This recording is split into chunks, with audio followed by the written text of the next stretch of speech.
so long ago, I don't even remember what age I was. I think it was 9 or 10 years ago, so I think I was 19 or 20.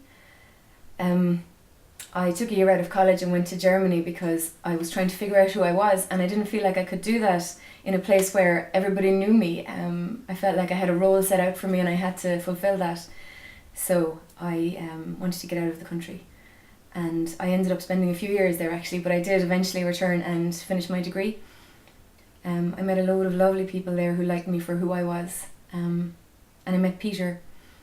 He had come to Germany from another country as well. And I wasn't interested in having a boyfriend or anything, but I eventually believed myself to be in love, as did he. We use contraception sometimes, and sometimes we didn't. It seems so ridiculous to me now. I think I thought that getting pregnant was something that happened to grown-ups, and I didn't consider myself a grown-up. As well, he didn't like using condoms and I didn't want to make a fuss.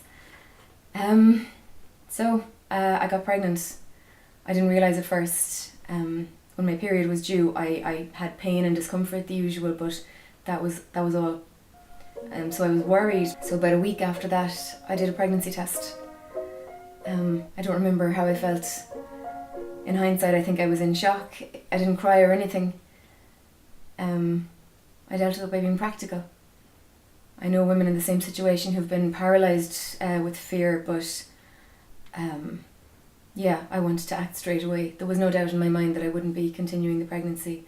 I had no plans. I had no plans to stay in Germany. I had no plans to return to Ireland. I had no plans to stay with Peter, even though I was having a good time with him.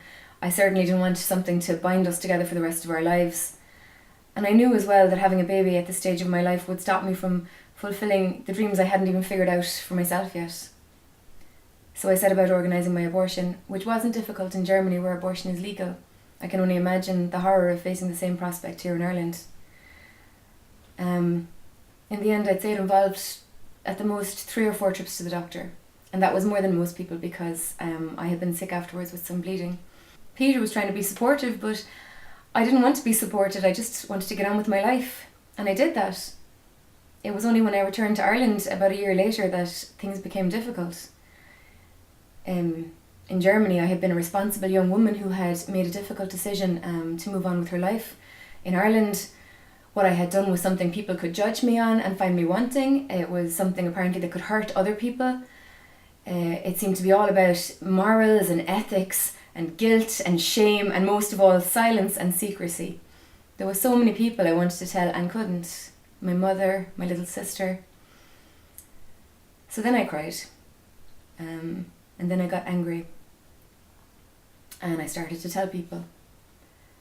At first I used to drop it into conversation in a kind of a faux blasé way, but it was never blasé. There was always risk. And I think even though it seems that if women in Ireland spoke up, the taboo would disappear, I can see why women don't. There is always risk. I eventually told my mother, and that was fine. She wasn't happy, but it's not something you'd wish on anybody. And I felt really lucky that I had a family that wouldn't allow their prejudices to cloud who they saw me as and how they loved me. Then I told my little sister. My mother asked me to wait till she was 16, so I did.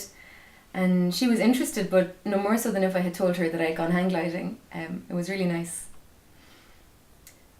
It's a long time ago now, but I have no regrets. I never did, and I never will have. I made the right decision for myself, and I respect myself for that.